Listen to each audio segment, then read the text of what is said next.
straight in their back after chasing them for 130 yards and somehow get found not guilty?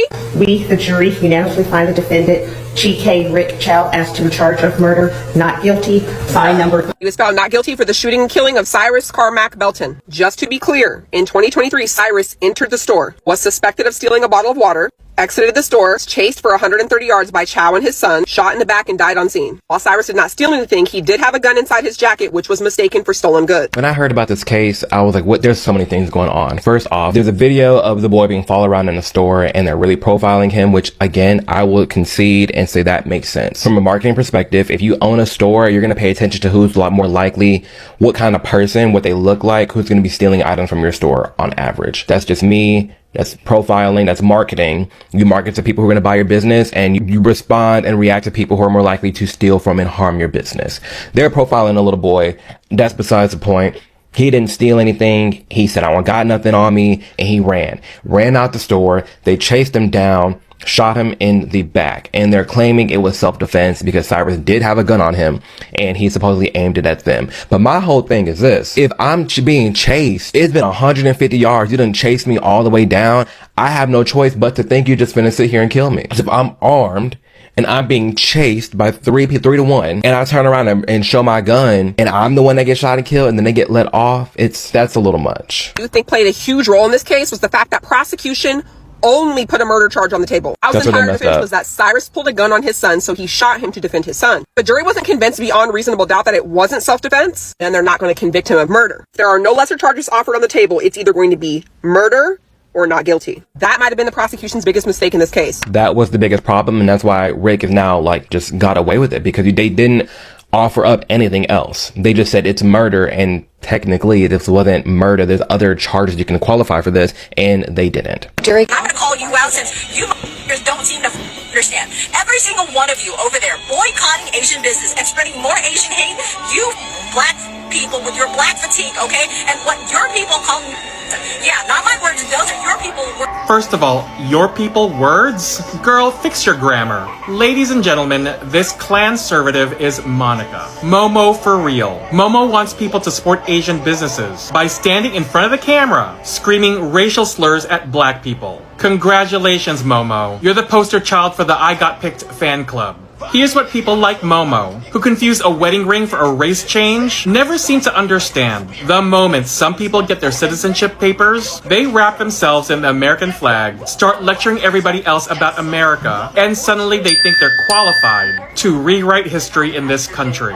The problem is they skipped the history lesson. America didn't become more inclusive because people in power woke up one morning and decided to be nice. Every right enjoyed by immigrants, women, LGBTQ people, Asians, Latinos, and countless other communities was fought for by generations of activists who challenged discrimination, segregation, exclusion laws, and white supremacy. Black Americans paid an enormous price in that struggle. That is history. You should be grateful to them you have your rights as an immigrant. And to my Asian community, listen up. Asian Americans and African Americans have a long history of standing shoulder to shoulder in civil rights movements, labor movements, anti-discrimination campaigns, and community organizing. There are decades of documented solidarity between these communities. Learn your history. Then along comes Momo, the mayor of Assimilation Avenue, a woman who thinks yelling racial slurs, mocking reparations, and ranting about black fatigue mentality somehow makes her the voice of Asian Americans? No, bitch, it just makes you the voice of ignorance. When you start throwing around racist language, you're not defending Asian people. You're attacking another minority group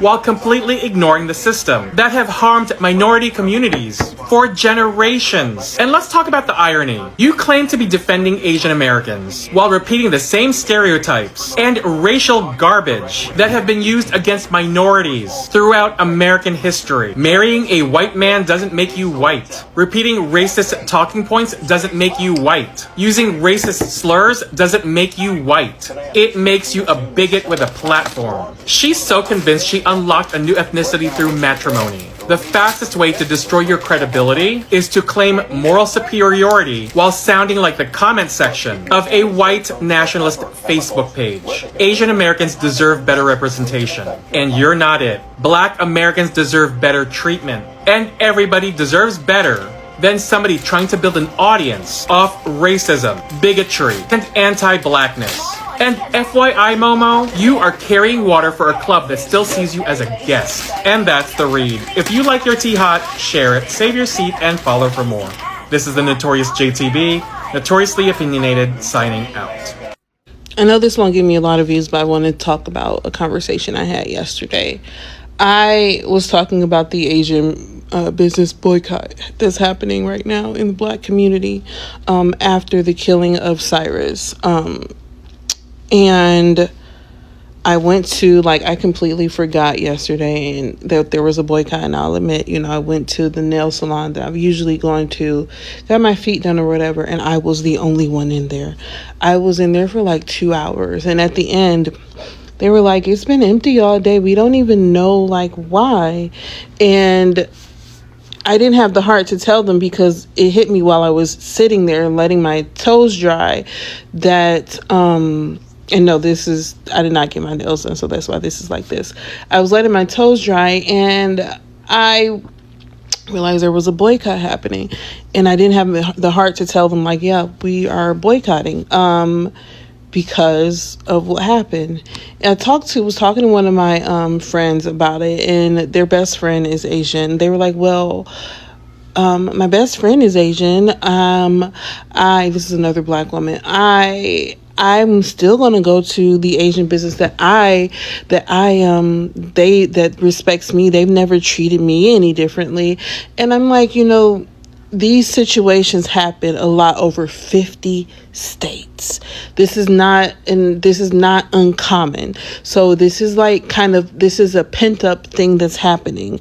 It's a justified reaction to the way we are treated when we go into our local nail salons or our local takeout spots or our local beauty supplies. So I feel like this whole ideal of, it's just this isolated instance. It's not isolated. This has been happening for decades, over 50 states, which is the width of a continent. We're not talking small things here. And I also want to say that another thing she said to me, well, why is no one holding that judge accountable? And I'm like, well, it was decided by a jury. So, I hear you on the judge accountable thing, but we have to withhold our dollars because our dollars made it possible for Mr. Child to hire an attorney that was good enough to convince a jury to find him innocent. So I understand that these isolated events, people feel like, oh, well, these Asian people don't treat me horribly. This one doesn't treat me horribly. It's happening enough to where there needs to be a collective response. And we don't have to have 100% participation. So if you don't want to join, you ain't got to. There's plenty of us to make an impact. The bus boycott never had 100% participation. There were people against it back in the 60s. So I just wanted to talk about that. It's not just an isolated event. This is a justified reaction to the widespread anti-Blackness that we face from a community where we willingly spend a lot of money with. So, yeah, keep on. And I've forgiven myself for going to the nail shop yesterday. I forgot. I was having a rough day, and I completely forgot. I'll never forget the day a white buddy of mine said Black people don't deserve equality because they could never get enough. And that's true. White people are actually scared of equality. That's just how racist we are as a people. And it's not just that one person. White culture in general. Probably I would say most white people, when they hear the word equality, they fear that white people will be oppressed because brown, Black, and indigenous people might actually get what's fair and just. That's just how racist we are. And we're so obsessed with the idea of not having equality in America for black, brown, and indigenous people that we don't have health care, that we don't have economic equality. We don't have reasonable gun laws. Our liberties are being stripped because we have a fascist, racist, white supremacist regime in office because we are so scared of equality. We're so scared that black and brown folks might become the majority one day. That we had a black president, and now we've got to have a white supremacist president. That's how scared we are of equality. That's how racist we are as a people. Go to the fucking root. The root of America's problems. The root of the white man and the white woman, their problems, and America and the world. If you think about it, colonialization, white supremacy, the mentality of white people today, not just yesterday, today, right now, the denial racially, the silence, the apathy, the continuous gaslighting, all that fucking shit, that's ruined us. It's ruined white people, and it's ruining our nation. And whose fault is it? White people's fault. Their inability to fucking fix their goddamn problem. Until we fix white supremacy, everything we try will fail. It's dysfunctional and it's toxic, and Trump and this regime is the perfect proof of all that shit. How we got in this fucking mess? White people's bullshit. White people's racist fucking bullshit. Period. Hold up. So you mean to tell me that we decided that we're going to do a boycott because we think that there's not justice for black people, and we're going to spend our black dollar within the black community, and people are so angry that they are deciding that they're going to go online, they can create a profile picture of a black person and start commenting negatively towards black people, making it seem like black people is actually commenting negative things. That's causing confusion. Let me say this, y'all, before some of you guys comment anything and you see a person commented, go take the time and go underneath the profile picture to see who is commenting, because most of the time they're commenting using a black person picture. They could be using my picture, your picture, somebody else's picture as a profile picture just to post negative, so to cause confusion within the black community. Y'all, let me tell you something. Stay focused. For too long, we have walked in a nail salon, we have walked in a hair store, and we got that microaggression, we got that disrespect, we got that people as if our money don't worth anything, and yet they took our money and counted with the other money. All the time that I've gone into the hair store and got them, looked at me like I was about to take one of their pack of hair, looked at me as if I was about to do something crazy in their store. Every single time I go to the nail salon and I get that disrespect. Some of y'all go to the nail salon, come out in tears, come out sad because the way we were treated. Sat there for moments, waited while they do other people, and y'all know how the whole thing is goes. The sisters, I don't have to tell you, you know for yourself. Some of y'all left saying you wasn't going back, but you went back. We forgave and we went back. We are one group of people. Black people are one group of people who's forgiving. We are so forgiving, and this is why we ended up getting the bad thing in life most of the time, because guess what? We're so forgiving. We will go back to the same store that hurts us and that's humiliated us. We'll go back to the same nail salon who almost practically kicked us out of there, who didn't help us and helped somebody else. We'll go back and we keep going back, but the black dollar stops here. It needs to go back in the black community. There's a time when things pop off and we need to have money to be able to pay for a good attorney. We need to put together. For so long, since Black Wall Street, there not have been enough dollars circulating around. We spend $1.8 trillion in America alone, us black people. We need to put that in our own pocket. Y'all, we have the power to be able to shut down things if we wanted to, and we have the power to make things go through. What we need to make go through now is black people business. I'm not saying I'm racist. I'm not saying that white people don't need to get their business. I'm not saying about Asian people, but I'm saying right now that we need to have enough money to circulate in a black community. So long we have dressed the part, but we don't have the money to have for the part. We use our money to buy expensive things, to buy into the Nike, the Louis Vuitton, buying all of these things. And at the end of the day, we don't have the money in the account. These people are wearing a white t-shirt and have the money in their account, guys. Listen to what I'm saying to you. Put away the nonsense. Put your money in your pocket. For me, let me tell you something. These wigs, I had them a long time ago. Back to my natural hair. Lashes, I'm telling you, I don't need those. Go back to our thing. Nail press on. We need to start spending our money wisely, because at the end of the day, we need money to be able, because racial thing goes on. And what happened if something should have happened to one of us?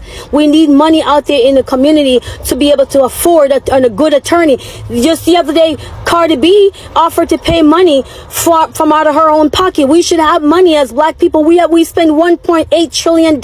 We should have money in the black community to give into that, for that young man to get a good attorney, so that he'll get out. Because that's one of us. That's one of our own. I'm not sitting here saying I'm racist. I am not racist. I'm far from the truth.